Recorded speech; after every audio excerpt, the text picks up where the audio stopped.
जय गुरु जी, शुक्राना गुरु जी। ओम नमः शिवाय। शिव जी सदा सहाय। ओम नमः शिवाय। गुरु जी सदा सहाय। शिव संगत परिवार के चरणों में मेरा जय गुरु जी। गुरु जी के श्री चरण कमलों में कोटि कोटि नमन प्रणाम वंदन। महाशिव माँ पार्वती के चरणों में कोटि कोटि नमन प्रणाम वंदन। संगत जी, त्रिकालदर्शी महादेव भगवान शिव भोलेनाथ के चरणों में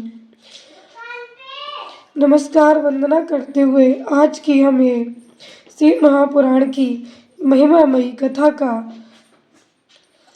श्रवण करेंगे। इस कथा में जो बंधन और मोक्ष का विवेचन है वो अच्छी तरह से बताया गया है। शिव पूजा का उपदेश कि किस प्रकार से हमें शिव का पूजन करना चाहिए, भस्म का स्वरूप बताया गया है। शिव एवं गुरु के शब्द की उत्पत्ति कैसे हुई और भस्म धारण का रहस्य क्या है। संगत जी, आज का अध्याय बहुत ही महिमा वाला अध्याय है। इस अध्याय को पूर्ण श्रद्धा भक्ति प्रेम से सुने। मैं हूँ गुरु जी की बेटी शिखा रानी और आप सुन रहे हैं शिवा शिव मोटिवेशन चैनल पर शिव महापुराण कथा। ओम नमः शिवाय। जय गुरु जी। बंधन और मोक्ष का विवेचन, शिव पूजा का उपदेश, लिंग आदि में शिव पूजन का विधान, भस्म के स्वरूप का निरूपण और महत्व, शिव एवं गुरु शब्द की व्युत्पत्ति तथा शिव के भस्म धारण का रहस्य। ऋषि बोले, सर्वज्ञों में श्रेष्ठ सूत जी, बंधन और मोक्ष का स्वरूप क्या है ये हमें बताइए। सूत जी ने कहा, महर्षियों, मैं बंधन और मोक्ष का स्वरूप तथा मोक्ष के उपाय का वर्णन करूंगा, तुम लोग आदर पूर्वक सुनो। जो प्रकृति आदि 8 बंधनों से बंधा हुआ है वह जीव बद्ध कहलाता है और जो उन 8 बंधनों से छूटा हुआ है उसे मुक्त कहते हैं। प्रकृति आदि को बस में कर लेना मोक्ष कहलाता है। बंधन आगंतुक है और मोक्ष स्वतः सिद्ध है। बद्ध जीव जब बंधन से मुक्त हो जाता है तब उसे मुक्त जीव कहते हैं। प्रकृति, बुद्धि, महतत्व, त्रिगुणात्मक अहंकार और 5 तन्मात्राएं, इन्हें ज्ञानी पुरुष प्रकृत्याष्टक मानते हैं। प्रकृति आदि 8 तत्वों के समूह से देह की उत्पत्ति हुई है। देह से कर्म उत्पन्न होता है और फिर कर्म से नूतन देह की उत्पत्ति होती है। इस प्रकार बारंबार जन्म और कर्म होते रहते हैं। शरीर को स्थूल, सूक्ष्म और कारण के भेद से 3 प्रकार का जानना चाहिए। स्थूल शरीर जागृत अवस्था में व्यापार कराने वाला, सूक्ष्म शरीर जागृत और स्वप्न अवस्थाओं में इंद्रिय भोग प्रदान करने वाला तथा कारण शरीर सुषुप्तावस्था में आत्मानंद की अनुभूति कराने वाला कहा गया है। जीव को उसके प्रारब्ध कर्मानुसार सुख दुख प्राप्त होते हैं। वे अपने पुण्य कर्मों के फलस्वरूप सुख और पाप कर्मों के फलस्वरूप दुख का उपभोग करता है। अतः कर्म पाश से बंधा हुआ जीव अपने त्रिविध शरीर से होने वाले शुभ शुभ कर्मों द्वारा सदा चक्र की भांति बारंबार घुमाया जाता है। इस चक्रवत भ्रमण की निवृत्ति के लिए चक्रकर्ता का स्तवन एवं आराधन करना चाहिए। प्रकृति आदि जो 8 पास बतलाए गए हैं उनका समुदाय ही महाचक्र है और जो प्रकृति से परे है वे परमात्मा शिव है। भगवान महेश्वर की प्रकृति आदि महाचक्र के कर्ता है क्योंकि वे प्रकृति से परे हैं। जैसे बकायन नामक वृक्ष का थाला जल को पीता और उगलता, उसी प्रकार शिव प्रकृति आदि को अपने वश में करके उस पर शासन करते हैं। उन्होंने सबको वश में कर लिया है, इसीलिए वे शिव कहे गए हैं। शिव ही सर्वज्ञ, परिपूर्ण तथा निष्प्रह है। सर्वज्ञता, तृप्ति, अनादि बोध, स्वतंत्रता, नित्य अलुप्त शक्ति से संयुक्त होना और अपने भीतर अनंत शक्तियों को धारण करना, महेश्वर के इन 6 प्रकार के मानसिक ऐश्वर्य को केवल वेद जानता है। अतः भगवान शिव के अनुग्रह से प्रकृति आदि 8 तत्व बस में होते हैं। भगवान शिव का कृपा प्रसाद प्राप्त करने के लिए उन्हीं का पूजन करना चाहिए। यदि कहें शिव तो परिपूर्ण है, निष्प्रह है, उनकी पूजा कैसे हो सकती है, तो इसका उत्तर ये है कि भगवान शिव के उद्देश्य से उनकी प्रसन्नता के लिए किया हुआ सत्कर्म उनके कृपा प्रसाद को प्राप्त कराने वाला होता है। शिवलिंग में शिव की प्रतिमा में तथा शिव भक्तजनों में शिव की भावना करके उनकी प्रसन्नता के लिए पूजा करनी चाहिए। वह पूजन शरीर से, मन से, वाणी से और धन से भी किया जा सकता है। उस पूजा से महेश्वर शिव, जो प्रकृति से परे हैं, पूजक पर विशेष कृपा करते हैं और उनका वह कृपा प्रसाद सत्य होता है। शिव की कृपा से कर्म आदि सभी बंधन अपने बस में हो जाते हैं। कर्म से लेकर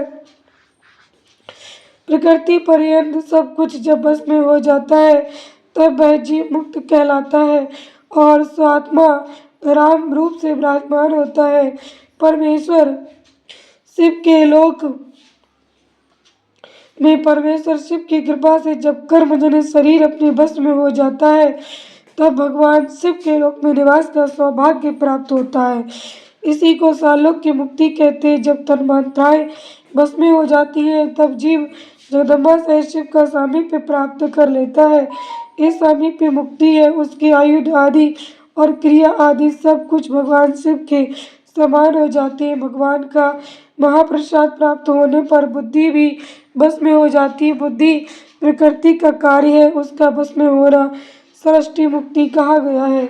पुनः भगवान का महान अनुग्रह प्राप्त होने पर प्रकृति बस में हो जाएगी। उस समय भगवान शिव का मानसिक ऐश्वर्य बिना यत्न के ही प्राप्त हो जाएगा। सर्वज्ञता और तृप्ति आदि जो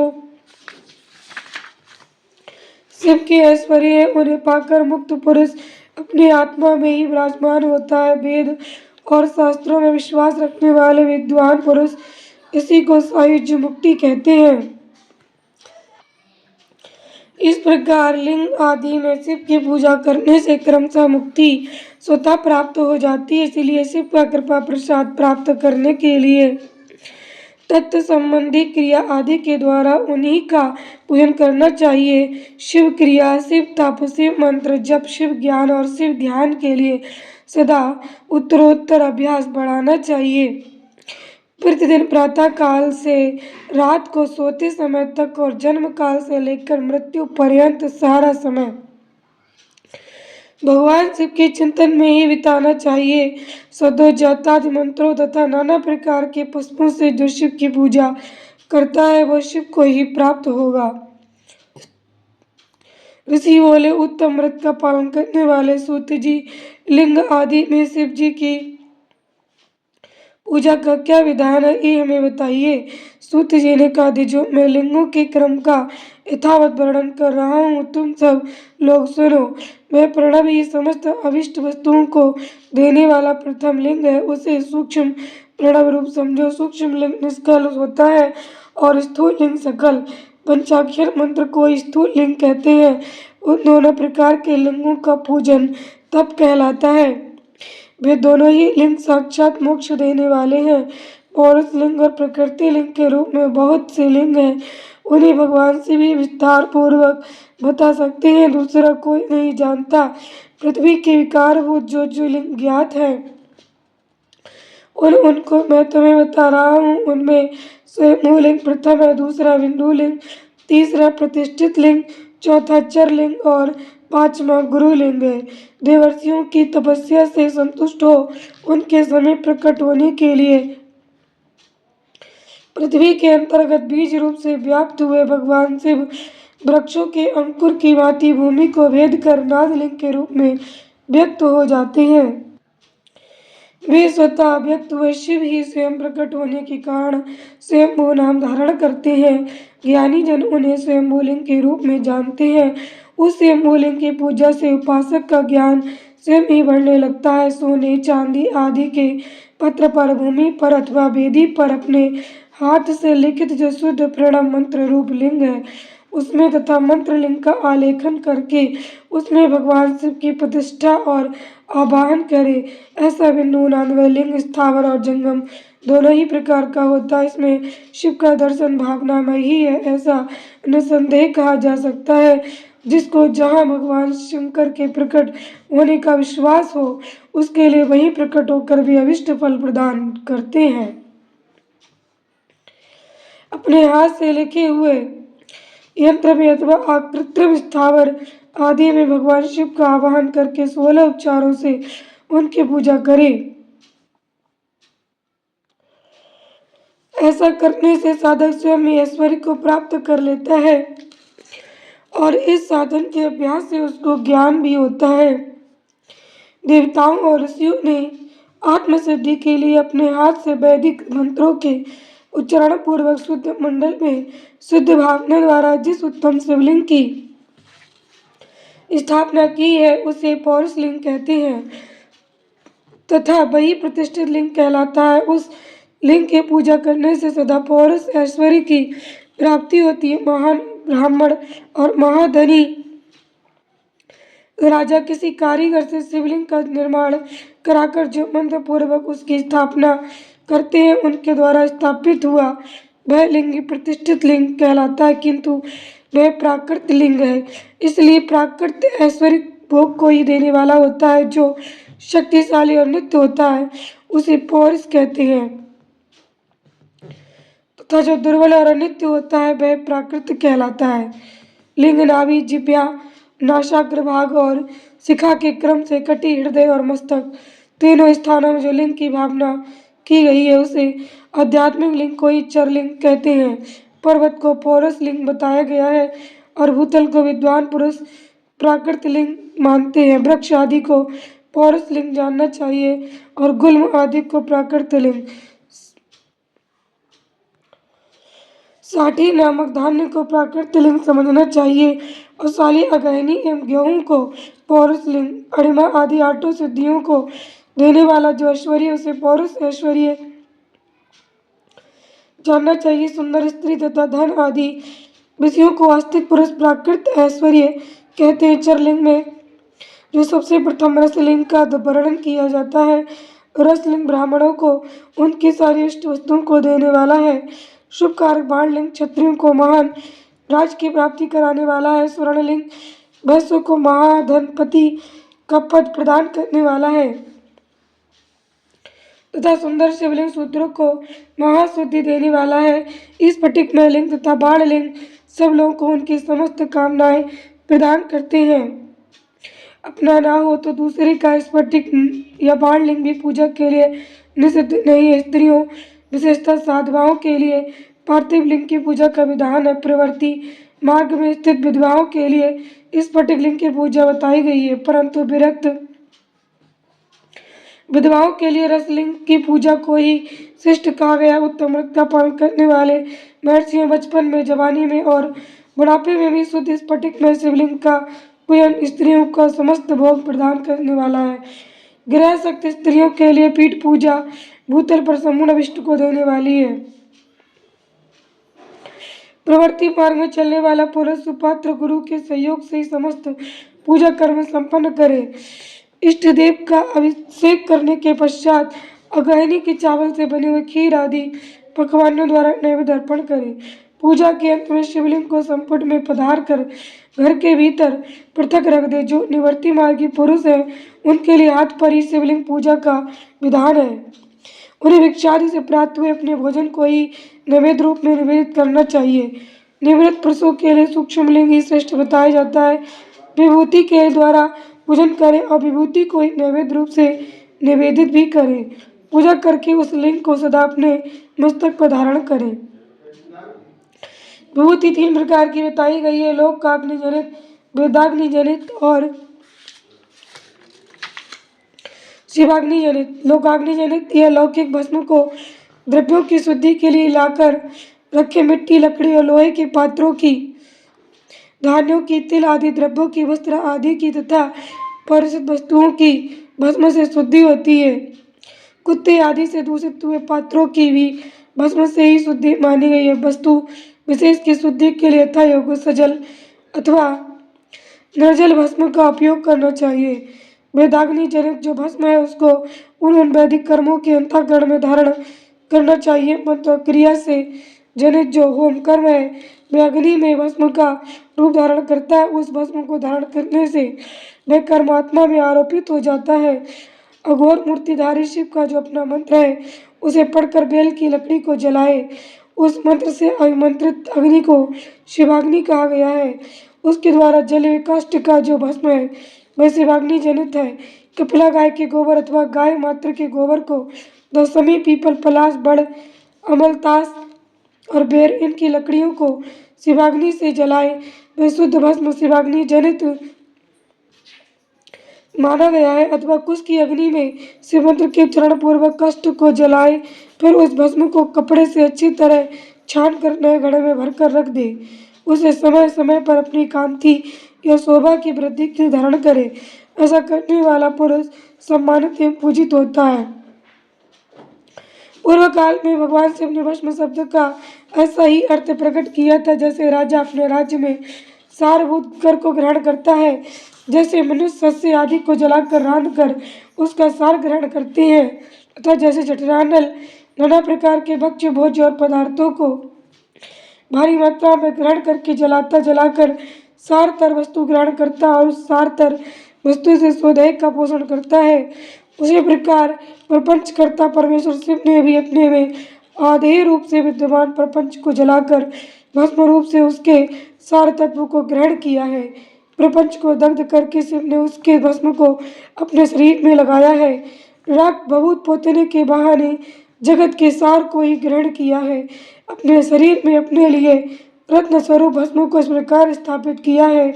आकाश के सार तत्व से केश, वायु के सार तत्व से सुख, अग्नि के सार तत्व से हृदय, जल के सार तत्व से कटिभाग और पृथ्वी के सार तत्व से घुटने को धारण किया है। इसी तरह उनके सारे अंग विभिन्न वस्तुओं के सार रूप हैं। महेश्वर ने अपने ललाट में तिलक रूप से जो त्रिपुंड धारण किया है वह ब्रह्मा, विष्णु और रुद्र का सार तत्व है। वे इन सब वस्तुओं को जगत के अभ्युदय का हेतु मानते हैं। इन भगवान शिव ने ही प्रपंच के सार सर्वस्व को अपने वश में किया है, अतः इन्हें अपने वश में करने वाला दूसरा कोई नहीं है। जैसे समस्त मृगों का हिंसक मृग सिंह कहलाता है और उसकी हिंसा करने वाला दूसरा कोई मृग नहीं है, अतएव उसे सिंह कहा गया है। सकार का अर्थ है नित्य सुख एवं आनंद, इकार का अर्थ है पुरुष व बकार का अर्थ है अमृत स्वरूपा शक्ति। इन सब का सम्मिलित रूप ही शिव कहलाता है, अतः इस रूप में भगवान शिव को अपना आत्मा मानकर उनकी पूजा करनी चाहिए। अतः पहले अपने अंगों में भस्म मले, फिर ललाट में उत्तम त्रिपुंड धारण करे। पूजा काल में सजल भस्म उपयोग होता है और द्रव्य शुद्धि के लिए निर्जल भस्म का गुणातीत परम शिव राजस आदि स्वीकार गुणों का विरोध करते हैं, दूर हटाते हैं, इसलिए वे सब गुरु रूप का आश्रय लेकर स्थित हैं। गुरु विश्वासी शिष्यों के तीनों गुणों को पहले दूर करके फिर उन्हें शिव तत्व का बोध कराते हैं, इसीलिए गुरु कहलाते हैं। गुरु की पूजा परमात्मा शिव की ही पूजा है। गुरु के उपयोग से बचा हुआ सारा पदार्थ आत्मशुद्धि करने वाला होता है। गुरु की आज्ञा के बिना उपयोग में लाया हुआ सब कुछ वैसा ही है जैसे चोर चोरी करके लाई वस्तु का उपयोग करता है। गुरु से भी विशेष ज्ञानवान पुरुष मिल जाए तो उसे भी यत्नपूर्वक गुरु बना लेना चाहिए। अज्ञान रूपी बंधन से छूटना ही जीव मात्र के लिए साध्य पुरुषार्थ है, अतः जो विशेष ज्ञानवान है वही जीव को उस बंधन से छुड़ा सकता है। जन्म और मरण रूप धुंध को भगवान शिव की माया ने ही अर्पित किया है। जो उन दोनों को शिव की माया को ही अर्पित कर देता है वह फिर शरीर के बंधन में नहीं पड़ता। जब तक शरीर रहता है तब तक जो क्रिया के अधीन है वह जीव बद्ध कहलाता है। स्थूल, सूक्ष्म और कारण तीनों शरीरों को वश में कर लेने पर जीव का मोक्ष हो जाता है, ऐसा ज्ञानी पुरुषों का कथन है। माया चक्र के निर्माता भगवान शिव ही परम कारण है। वे अपनी माया के दिए हुए धुंध का स्वयं ही परमार्जन करते हैं, अतः शिव के द्वारा कल्पित हुआ धुंध उन्हीं को समर्पित कर देना चाहिए। जो शिव की पूजा में तत्पर हो वह मौन रहे। सत्य आदि गुणों से संयुक्त हो तथा क्रिया जब तप ज्ञान और ध्यान में से एक एक का अनुष्ठान करता रहे। ऐश्वर्य दिव्य शरीर की प्राप्ति, ज्ञान का उदय, अज्ञान का निवारण और भगवान शिव के समीप का लाभ, ये क्रमशः क्रिया आदि के फल हैं। निष्काम कर्म करने से अज्ञान का निवारण हो जाने के कारण शिव भक्त पुरुष उसके यथोक्त फल को पाता है। शिव भक्त पुरुष देश काल शरीर और धन के अनुसार यथा योग क्रिया आदि का अनुष्ठान करे। न्यायोपार्जित उत्तम धन से निर्वाह करते हुए विद्वान पुरुष शिव के स्थान में निवास करे। जीव हिंसा आदि से रहित और अत्यंत क्लेश शून्य जीवन बिताते हुए पंचाक्षर मंत्र से जब से अभिमंत्रित अन्न और जल को सुखरूप माना गया है। अथवा कहते हैं कि दरिद्र पुरुष के लिए भिक्षा से प्राप्त हुआ अन्न ज्ञान देने वाला होता है। शिव भक्तों को भिक्षान्न प्राप्त हो तो वह शिव भक्ति को बढ़ाता है। शिव योगी पुरुष भिक्षान्न को शंभु सत्र कहते हैं। जिस किसी भी उपाय से जहाँ कहीं भी भूतल पर शुद्ध अन्न का भोजन करते हुए सदा मौन भाव से रहे और अपने साधन का रस किसी पर प्रकट न करे, भक्तों के समक्ष ही शिव के माहात्म्य को प्रकाशित करे। शिव मंत्र के रहस्य को भगवान से भी जानते हैं, दूसरा कोई नहीं। जय गुरु जी, शुक्राना गुरु जी, अनंतम शुक्राना। ओम नमः शिवाय, शिव जी सदा सहाय। ओम नमः शिवाय, गुरु जी सदा सहाय। गुरु जी महाराज के चरणों में कोटि कोटि नमन प्रणाम वंदन। संगत जी, आज का अध्याय यहीं पर संपूर्ण हुआ।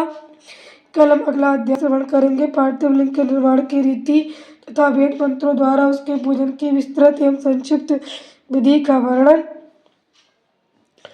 समझ जी, अगर आपने पूरी श्रद्धा भावना से इस पूरे अध्याय को सुना है तो कमेंट में जय गुरु जी ओम नमः शिवाय लिख करके अपनी उपस्थिति जरूर दर्ज किया करें, ताकि एक गुरु जी के चरणों में आपकी उपस्थिति हो जाती कि आप आए और आपने पूरा अध्याय सुना। संगत जी, और एक लाइक जरूर किया करें ताकि गुरु जी के चरणों में आपके श्रद्धा के सुमन लाइक के द्वारा अर्पण हो। संगत जी, अगर आप फूल माला नहीं चढ़ा पा रहे हो, वैसे पुष्प नहीं चढ़ा पा रहे, सामने आप शिव महापुराण की कथा सुन रहे हो, तो लाइक करके अपने श्रद्धा सुमन को अर्पित कीजिए और शेयर करके अपनी सेवा कीजिए। संगत जी, अगर आप किसी भूखे को भोजन नहीं करा पा रहे, किसी बीमार व्यक्ति के लिए अगर आप कुछ दवा नहीं दिला पा रहे या कर भी पा रहे तो अच्छी बात है, नहीं कर पा रहा तो संगत जी शेयर करके शिव महापुराण कथा को उस व्यक्ति तक पहुंचाइए जिसको सुनकर उसके कष्ट कलेश दूर हो। ये सेवा कीजिए। उस संगत जी, अगर आप चैनल पर नए हैं, शिव भक्ति से जुड़ना चाहते हैं, गुरु कृपा से जुड़ना चाहते हैं, गुरु जी के चरणों में, शिव जी के चरणों में खुद को समर्पित करना चाहते हैं, इस कथा से जुड़ना चाहते हैं, कथा को समझना चाहते हैं, भगवान शिव गुरु की महिमा पाना चाहते हैं, उनकी कृपा आशीर्वाद, तो संगत जी चैनल को सब्सक्राइब कीजिए। आपको इस चैनल पर शिव महापुराण कथा सुनने को मिलेगी। बाकी गुरु जी जिस दिन जो बुलवाते संगत जी वो आपको सुनने को मिलेगा। जय गुरु जी, शुक्राना गुरु जी, अनंतम शुक्राना। ओम नमः शिवाय, शिव जी सदा सहाय। ओम नमः शिवाय, गुरु जी सदा सहाय। आप और आपका परिवार सदा स्वस्थ सुखी समृद्ध रहे, आप यूँ हंसते खिलखिलाते रहें, दिन रात आपकी तरक्की हो। जय गुरु जी।